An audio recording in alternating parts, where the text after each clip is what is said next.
Hello. So, number two. I've had some feedback, and thank you to all of those people who have contacted me to say that they found what I had to say interesting, because you never know, do you? And I've had some comments. People felt that I should talk about end of life and palliative care, and I will do that, but I just don't feel like I should do it at the moment. We're at a situation where lots of people can't be with their loved ones at the end of their lives, and so I just feel it might be a little bit insensitive to talk about that now. So we'll park that and we'll come back to that subject. And I really guess it makes more sense to start at the beginning of our particular story, and so I think that's what I'm going to do today, is just start at the beginning. So, I was a young woman who got two little boys. They were 7 and 5, and I was blessed to have a third child, Christy. That's Christy as a baby. She was such a happy little girl, very determined, very strong, but something just didn't seem quite right to me. Call it a mother's intuition. And I started to notice just little imperceptible things, really, that other people probably didn't notice. But to me as a mum, they really stood out. And so I started to take her to the doctors and to say, I've got these little concerns. But people were not very dismissive, but they just thought I was being a very over-anxious mom. I think they were also very focused on the fact that I had gone through a divorce by the time, or I was going through a divorce, I was separated by the time Christy was just over 2. And so they felt that maybe I was too hung up on my daughter. Of course, I knew I wasn't. But what I wanted to talk about was that intuition, because over the years I've met so many people. I've attended so many hospital appointments with Christy and for myself, and met other people whose children have genetic conditions, and so often parents had a feeling before other people picked it up. And I just wanted to say to anybody who might be listening that if you have a feeling about something, and if you think that there is a problem, just always follow that up. Don't quieten that little inner voice. You need to listen to it. And I think that would be my advice. I was talking to a neighbour the other day. I say talking to a neighbour.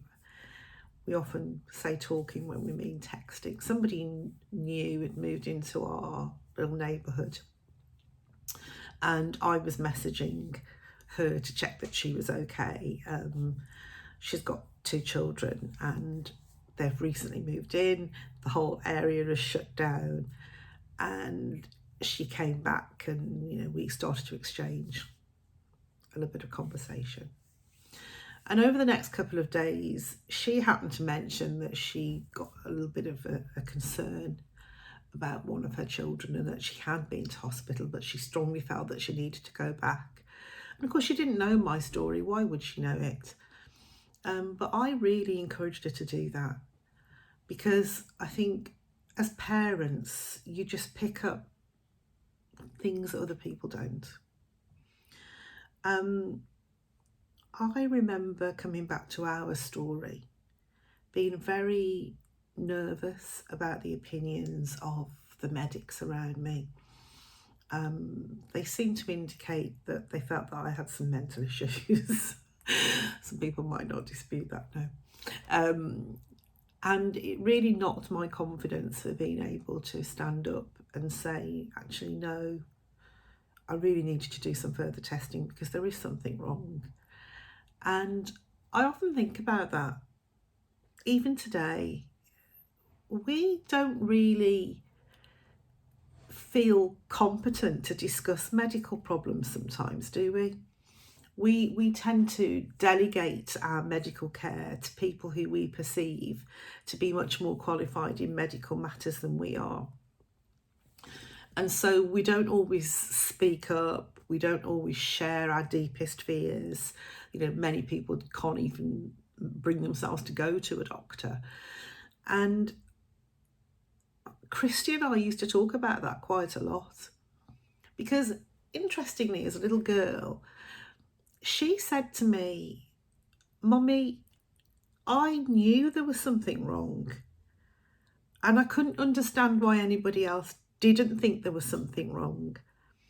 And she said, and then I began to think, am I just weird? Just because I had funny little feelings in my body. What I noticed with Christy is that she had little tremors sometimes. And she noticed things like that for herself. And she noticed amongst her peers at school that perhaps she couldn't run in a straight line like they did, that she didn't have always the physical dexterity that they did. And those things troubled her. But because the adults around her weren't getting alarmed, she thought she was weird. Now that thought always struck with me, because I kind of felt like, if you getting a cold sore, perhaps on your lip, you get a tingle and there's nothing to be seen. And it might even be 2 or 3 days before, it becomes apparent that you have got a cold sore. And I really began to value information, and so did Christy.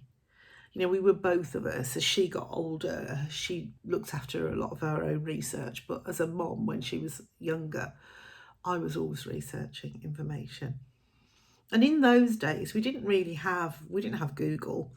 We had IceCubes. Do you remember IceCubes? And the library. You'd go to the reference section of the library. Well, I did. And for me, being able to understand medical information was really important.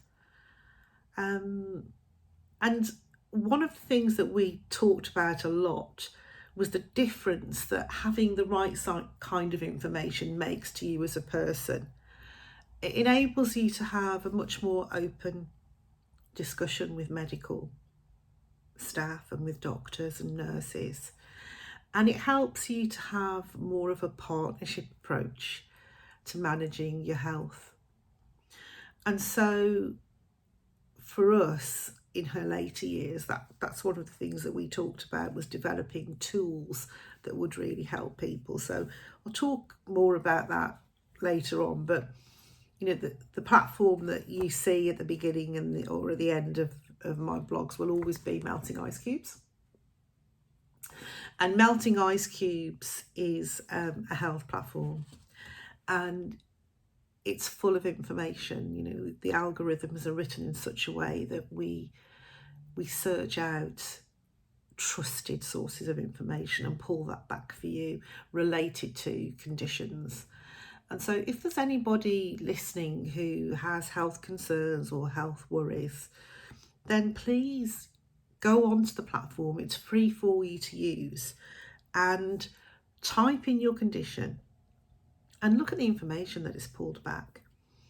And we've tried to make it really easy for you, so you can click on, there's like little different squares, I think of them as drawers, and you can click on the different squares and you'll find new layers of information.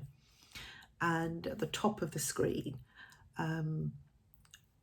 there's a line that says everyday life. And if you click on that, then it will take you through to lots of boxes that have got things like travel, education. And, those are really useful reference points, because of course you have to get on with life.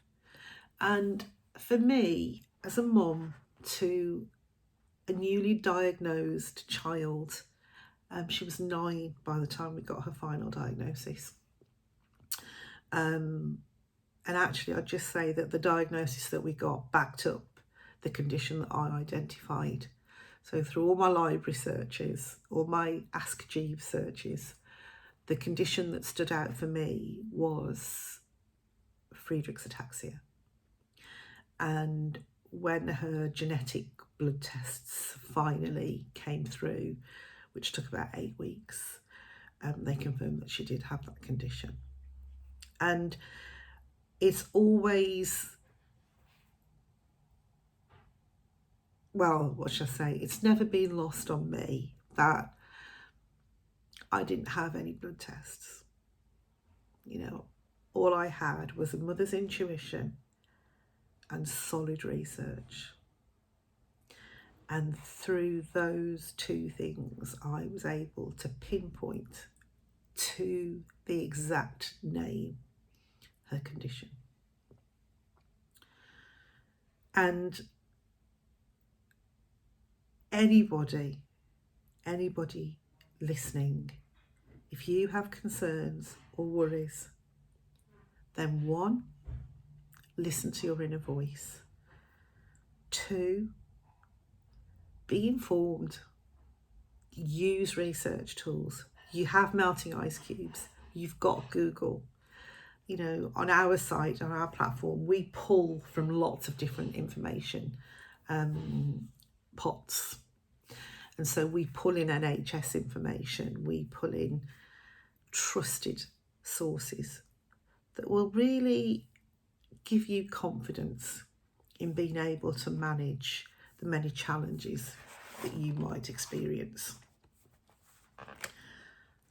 One of the things that prompted me to start to talk in this vlog is the fact that talking helps you to come to terms with issues and problems. And years ago, I had written, so I've got a reference point for all the things that have happened. It's my book, Perfectly Flawed. And that's why I've called the vlog Perfectly Flawed. Because I had what I considered to be a perfect little girl. And of course, like any of us, she wasn't. She was flawed. She had a genetic flaw, which was to present us with no end of challenges over the coming years. And so what I'm going to do over the next few blogs is go back to the book that I wrote and just go through some of the challenges that we face together. And so next time I'm going to talk about how you explain degenerative to a child, because how do you do that? You know, we have our children and we want to give them confidence and we want them to enjoy life and go out and experience everything that they can. But when you're given a diagnosis of a degenerative genetic condition, especially a serious one that is going to wreak the havoc that ours did, then you're fighting a very different kind of battle when you're surrounded by people who have one view of how you explain those things and how you manage that, to what I felt as a mother. Because what I always wanted Christy to do was to have a zest for life. You know, that you can see it, can't you, there? You can see it in her little face. I wanted her to keep that zest and to never feel that being in her wheelchair and losing her motor skills was going to hamper her. I wanted her to do as much as she could and to enjoy life. I was thinking that failure is not an option. It's not, is it? Not when you're helping your children to negotiate life. And so, hopefully, what we learned over the intervening years will be something that resonates with you and will be information that you find interesting. Oh, thank you. Over and out. Something inside so strong.